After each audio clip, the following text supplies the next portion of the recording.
Hey guys, this is Esther with Influx Entrepreneur, and today I'm going to be showing you guys how to upload your logo onto your menu. Now I'm going to show you guys how it looks without the logo being uploaded. So as you can see there, it just says Divi. There's nothing on it onto the menu.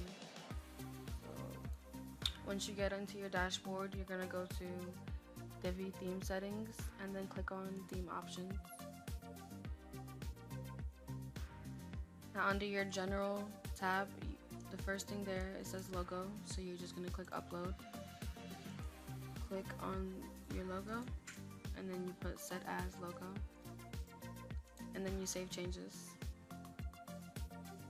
So to look at it, you would just view site,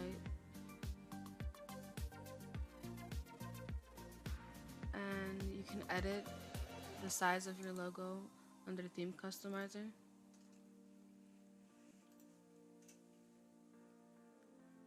So you would go to Header and Navigation, Primary Menu Bar, and then right here it says Logo Max Height.